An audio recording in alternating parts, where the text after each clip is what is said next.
V hudi nesreči avtobusa je ponoči na Madžarskem umrlo 12 ljudi, 10 je huje poškodovanih. Voznik je na ravnem delu avtoceste nenadoma izgubil nadzor nad vozilom in zapeljal v jarek. Policija ga je po nesreči pridržala, sumijo, da je med vožnjo zaspal.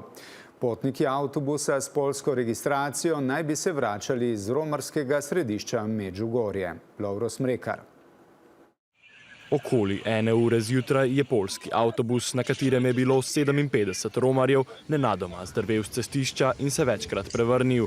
Tragedija, v kateri je umrlo 12 ljudi, je najhujša prometna nesreča na Madžarskem v več kot 2 desetletjih. Járt, amikor pedig tisztázatlanul kifolyólag a sofőr elvesztette uralmát, a járműve felett felborult, a busszal árokba került. Nesreča se je zgodila v okolici mesta približno 140 km vzhodno od Budimpešte.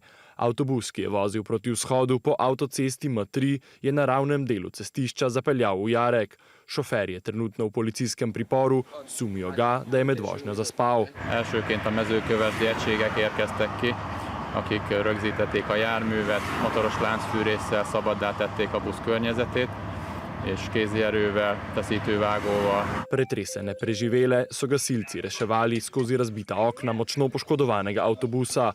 Povsod naokoli so ležali raztreseni sedeži in osebni predmeti potnikov. Utasokat is adták át a mentőszolgálat munkatársainak. A beavatkozás jelenleg is tart, a rendőrségi helyszínelést követően folytatódik a mentés.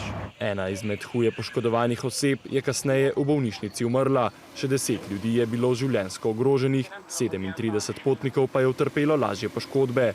Potniki naj bi bili romarji, ki so ob prazniku Marijinega vnebovzetja obiskali Medžugorje, romarsko središče na jugu Bosne in Hercegovine.